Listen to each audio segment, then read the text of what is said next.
Dubai, welcome back to the Lovin Dubai show, where we go through the top trending stories that everyone across the country is talking about. Our top story for you today: His Highness Sheikh Mohammed and Donald Trump discuss major UAE-US deals and Middle East peace. Sheikh Sultan grants 10,000 dirhams Eidiyah to support families in Sharjah. Then our next story will be talking about these amazing 10,000 dirham Eidiyah grants to support families, citizens in Sharjah. And Dubai Customs prevents smuggling attempt. And later on in the show, we'll talk about the nanny who was flirting on a TikTok live while a baby was in her care. That's dividing opinion. So we'd really like your thoughts on that one. Oh, so last night, it was the 27th, it fell on the 27th of Ramadan. And for us, this is one of the most holiest days of the year and of Ramadan. So the last 10 days are actually really important for all of us, and especially Laylatul Qadr. So we try to all pray as much as we can on all days, but usually people predict that Laylatul Qadr will be either on the 25th or the 27th. And last night was the 27th. How is it determined, the 25th or the 27th? So we can't really tell, but you have signs. So signs can be, I have signs in front of me as well, so possibility of rainfall during the day or night. And there are some rainfalls here in Saudi, as you can see. And I saw so many videos of my feed of rainfall in Saudi yesterday. The night sky is full without rays. So Abu Dhabi last night was absolutely clear sky, yes. And that's why this video is being shared. So you can't see like a strong ray of moon or just clear skies. Also, you'll experience a lot of wind. So the past 2 days, we had a lot of winds, if you noticed. Yeah. Like wind, cold, breeziness. Like you can just feel it. Like it's not too hot, it's not too cold, but it's comfortable. Yeah. So those are signs of Laylatul Qadr, and that's why you saw a lot of people last night get up and go to the mosque, gather and pray, because it's one of the most holiest days of the month. And everyone is reading the signs. Everyone is reading the signs, everyone is looking forward to it, and everyone just anticipates this day specifically.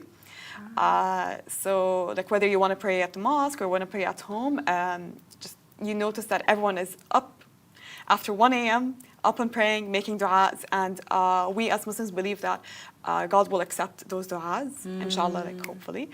So the du'as that you make in Laylatul Qadr will be accepted, and it's considered one of the best and the most important and the holiest days of the whole year. Wow. Yeah. And this is why, like, I'm sure your For You page and like Instagram stories and everything, it's full of people in the mosques because everyone's anticipating this day, basically. Everyone's waiting the 27th. Yeah. It's so interesting because there's, we talk so much, I guess, about fasting and how it affects people, but there's so much more to consider. There's so much more. It's not just fasting. It's the prayers and it's what you do basically during the month of Ramadan. It's not just about food. It's not about just iftar. There's Taraweeh, there is the Hajj, there is Eid Qadr, there is reading the Quran. There's a lot to it. So last night was maybe the holiest day, hopefully. And then someone was saying the last 10 days are like the holiest days of Ramadan, and that's when. And that's why you need to get up and like be more disciplined than the rest of the month. You need to get up, you need to donate, because it will be accepted and rewarded more if you do that in the last 10 days. And basically Ramadan is ending, so just try to make use of it and try to just gather yourself and make the best out of those nights, because those holidays will not be repeated again until next year. So you want barakah basically this year, you want success this year. So it's good to just put yourself out there, like pray a little bit, donate, give to charity, give back, because those people need it, and not just in Ramadan. I think it's just to remember that those need to be in our daily habits as well, donating, giving to charity, thinking of those poor people, thinking of people that are in need. Ramadan is just a reminder that this needs to be in our daily lives, basically. And how are you doing in the last few days? So the last few days, I am, in terms of fasting, I'm kind of collapsing. My body is just tired, but we're getting there. You're so close. You're so close. 3 more days, hopefully. But in the nights, I'm trying to stay up as much as possible so I can pray, and trying to donate, trying to give to charity, trying to give to people in need, because those days are really important. So I'm just asking God for success and forgiveness in those 10 days. It is beautiful. Like, I won't lie. Before I moved here, I didn't know enough about Ramadan, and even though I don't fast, I'm not Muslim.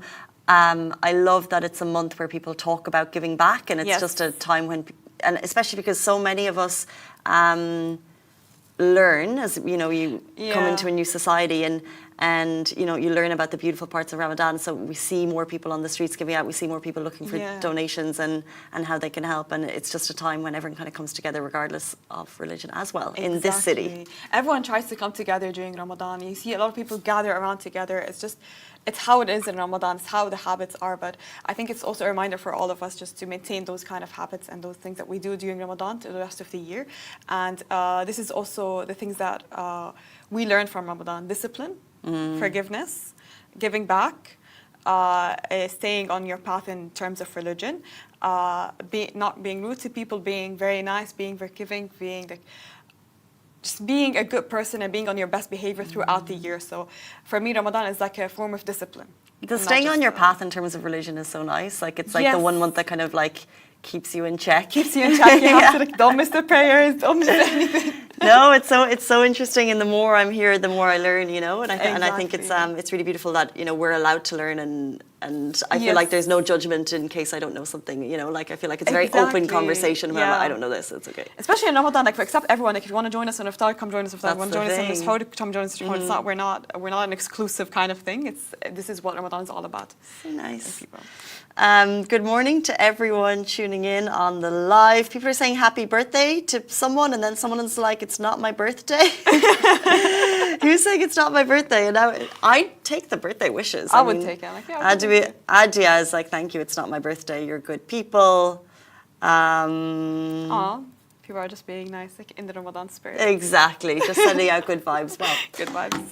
Let us slowly but surely jump into our first story of the day, which by the graphic behind me shows you exactly who it's in relation to, His Highness Sheikh Mohammed, and also, of course, the POTUS, President of the United States, Donald Trump. We've seen a lot of stories connecting the UAE and the US recently, and this is another one. So in the interest of strengthening the relationship, President His Highness Sheikh Mohammed bin Zayed Al Nahyan and President Donald Trump of the United States of America held a phone call to discuss to further strengthen the strategic ties between the two countries across various fields in support of shared interests. The call came as part of a long-standing partnership between the UAE and the US. The call also addressed the outcomes of the recent official visit to the United States by His Highness Sheikh Tahnoon bin Zayed Al Nahyan, Deputy Ruler of Abu Dhabi and National Security Advisor. The visit resulted in the announcement of key agreements and partnerships between the two countries, particularly in the fields of artificial intelligence, advanced technology, infrastructure, and energy, with both sides noting the positive impact these developments will have on the future of bilateral relations. They also reviewed a number of regional and international issues of mutual concern, with a focus on the situation in the Middle East and ongoing efforts to achieve a ceasefire in the Gaza Strip and maintain regional stability. In this context, His Highness stressed the importance of ensuring the delivery of vital humanitarian aid to the people of Gaza in light of the dire humanitarian situation, and reaffirmed the UAE's support for the two-state solution as the foundation for a comprehensive, just and lasting peace for the region, one that guarantees security and stability for its countries and its peoples. Both sides stressed their commitment to strengthening strategic ties between the two countries in a way that benefits both.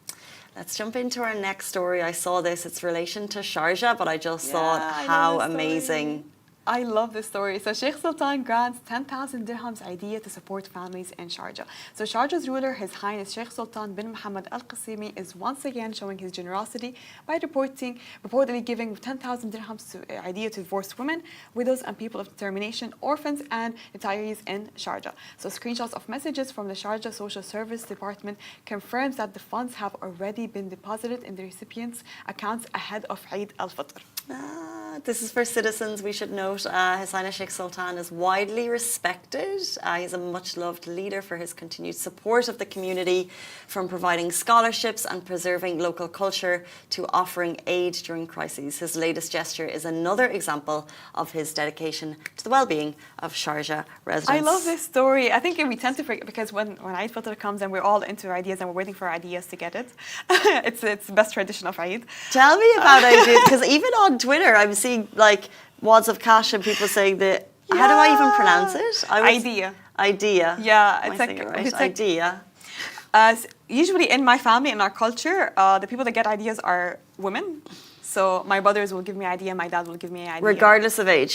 Regardless of age. And marital status? Yes, even if you're married, even if you're single, even if you're young, you still get an Eidiyah from the male relatives in your family. Oh. That's in my family culture. That must be expensive. Yeah, it is. It is. But I'm so excited. So I have 3 brothers. Yeah. So I'm getting an Eidiyah from each one of them and my dad. And do they discuss in advance? And what about your uncles? Or no, it stays with them? My uncles are back at home, so that's why I don't see them during Eid. But when I do visit, they do give me Eidiyah. So the uncles so this is my culture, like a difference from culture to culture. So in Palestine, they would visit house to house. They would go visit every aunt, every family, every grandmother, like regardless of age.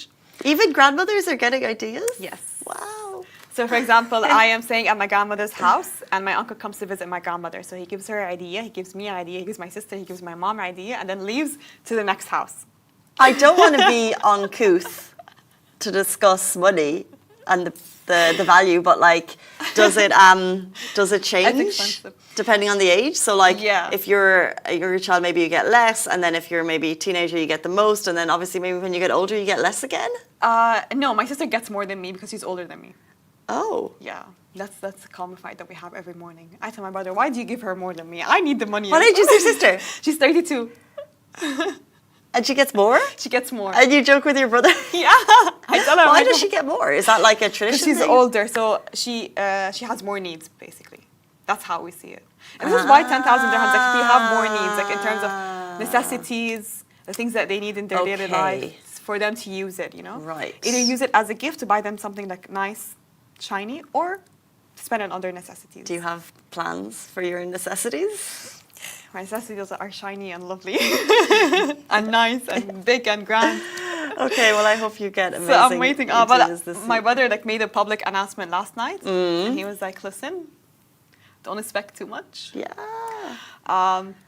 I don't have enough this month, so don't expect too much." I'm broke this month as well. So wait, but different brothers would give different amounts depending on what they can. Yes. And then your dad might give different amounts depending on what he can. Yes, exactly. But then, do your brothers get Eidiyahs? No. No, but do they, as young men, I'm not sure what age they are, do they also need to go around to the cousins' houses? Like, at what age do the men start giving it out? So my brothers stopped getting Eidiyahs from my dad as soon as they entered college. Okay. So they were getting Eidiyahs up until they turned 18. They were getting it, then when they turn 18, they stop, and then do they start? No, they start after they start working, obviously. So if they're not working, we don't put that pressure on them. Because how else can they get money and give us money, you know? No, so interesting. I never knew that. Let's jump into our next story. So Dubai Customs prevents smuggling attempts. So Dubai Customs has successfully intercepted a major drug smuggling attempt, seizing 147.4 kilograms of narcotics at Seaport. The shipment was flagged by advanced screening technology, prompting a thorough inspection where officers uncovered the concealed substances. The K9 unit played a crucial role in confirming the presence of drugs, preventing the illicit cargo from reaching Dubai's streets. Authorities continue to ramp up security measures, ensuring the city remains a global leader in safety and border control. The latest was to highlight the vigilance of Dubai's customs teams in the ongoing fight against drug trafficking. Drugs are a plague on society. I agree. Once again, Dubai has been called the UAE has been called the second safest country in the world. And this is why, because of the drug smuggling attempt, and customs always intercepting it all the time. Yes. So we thank the authorities for their quick work. I always love the drug smuggling stories. We hear it very often. It's like, as soon as they come to Dubai Customs, oops, they're not passing. I didn't know where you were going with that. I don't like drugs though. Yeah, and it's so interesting. And they'll always share sometimes it'll be unique ways that people try and bring drugs into the country, but they seem to be always intercepting it. There is sometimes you'll see a headline and you'll see it repeated and you'll think, is that really what's happening on the ground? But we don't have drugs on the streets in Dubai. It's just not a common thing. It's not a common thing, no. And this is why we're safe walking down the street. Exactly. You don't see people walking around doing drugs and having drugs in their system and randomly attacking people like how we see in other countries. And even if this happens, the Dubai police are always onto it and they would cracking down and would put an end to it. 100%. So we never see it on the streets. More on that on our feed if you'd like to read it, along with lots of other stories. Our final story of the day. a nanny was flirting on TikTok while a baby was under her care. So this photos have gone viral. A nanny on duty, she's on TikTok, and in the video you can see maybe she's blowing kisses to the camera. Meanwhile, the baby she's watching is kind of chilling, playing in the background. Someone spotted it in a Facebook group and thinks the parents need to know. And now it's a full-blown debate. Some say it all comes down to setting clear rules to avoid situations like this. Others argue, wait, is this even neglect? The baby looks happy just playing away. What do you think? I think if the baby was sleeping, and it was the baby's nap time, and she just wants to take a break, go on TikTok Live, record yourself, do you. But if the baby was up and sitting in the background and just chilling and... The baby's like under here, like kind of playing around in this case. But it's just... I think it's... I can't say for sure, but at the same time, I think it's weird. It's someone else's baby as well. It's not your baby. There's a couple of things at play here, because there's the privacy, and then like the privacy of the child being on a TikTok Live, and then there's the, I guess, doing social media during work hours, as well as another thing. There's so many similar different conversations that come up with the privilege that we must remind ourselves that we have, which is we're blessed to sometimes be able to afford help in your home, but that leads to kind of different challenges, because in many cases it's if there's someone in your home, you want them to feel at home, you want them to feel part of the family. They're probably there 6 days a week, which means this is their life. Therefore, if they want to be side hustling, why not? I would side hustle.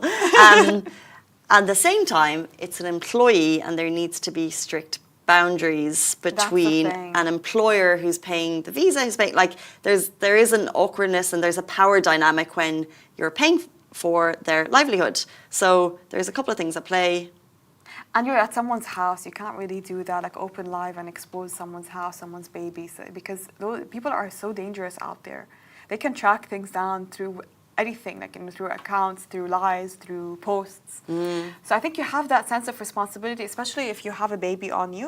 You have that sense of obligation and sense of responsibility, and you're technically paid to take care of that baby. And for you to breach that, it's kind of neglect. I think every case is subjective, because you might be working, now there's obviously breaks in between, but like from 7 a.m. until 7 p.m. So when would you have the time?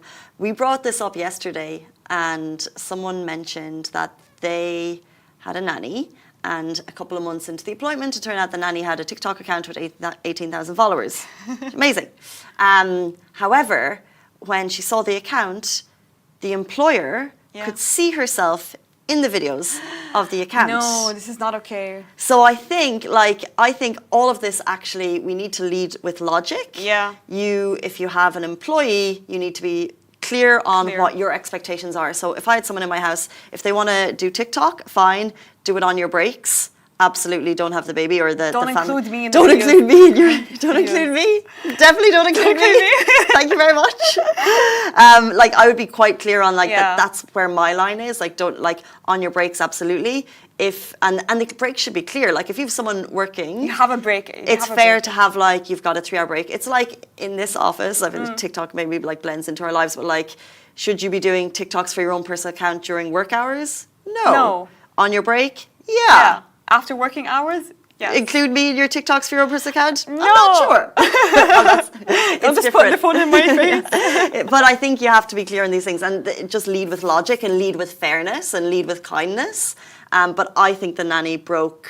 Neglect and the breach. I think she broke a dotted line here, that you 100%. Don't have the you don't have the baby in the video of your TikTok account. And a lot of times, by the way, the nannies or those maids, they never disclose or tell their bosses that they have a TikTok account. But should you have to? I feel like if you're recording at someone's house, you should. See, that's another thing that wouldn't come up. You need, because what if someone appears in the background? You need to know what's happening. What if they're talking about you on their TikTok account? Yeah, well... What if they're telling people your secrets? I think it's up to the employer to ask at the beginning of... Because, I don't go to a job and say, I've got our job is social media, but you don't go to your employer if you're working as an accountant and say, this is my TikTok account, because why would you? Yeah. But at the same time, I feel like you have to be aware. But maybe it is a question that employers should ask if it's going to bother them. And this is extreme, though. No, this is really extreme. And sometimes maybe this employer, also someone sent them the video. Maybe they didn't see it themselves. Well, this is the reason it was shared. Yeah. Is because someone saw it on TikTok and was like, the parents need to know. And I think in this case, the reason this conversation is important is because the parents should know. The parents should know. It's a privacy issue, according to Cobain. Like, don't put someone's baby on blast. People what if they don't want to share careful about their families? What if they don't want to share baby pictures on public? What if they don't share it online? Maybe they don't even share it in their private accounts. So that's something that you need to consider as well. And it's her responsibility to take care of the baby. It's so true. And it is a privacy issue because we've had different reality show stars. And many of them are happy to share their kids online. And then we had Joanna Kareem, who was like very clear on the fact that she doesn't. And people feel very strongly about this. So it's a privacy breach. Thank you, Cobain, for summarising what took us 10 minutes into one sentence. Privacy breach. It's a privacy breach, absolutely. I think that brings us to the end of the Lovin Dubai show this morning. Thank you, everyone, for tuning in. If you'd also like to listen ever on your way home when you're driving, we also go live in podcast format. Have a beautiful day. We'll see you back here tomorrow morning, same time, same place. Bye-bye.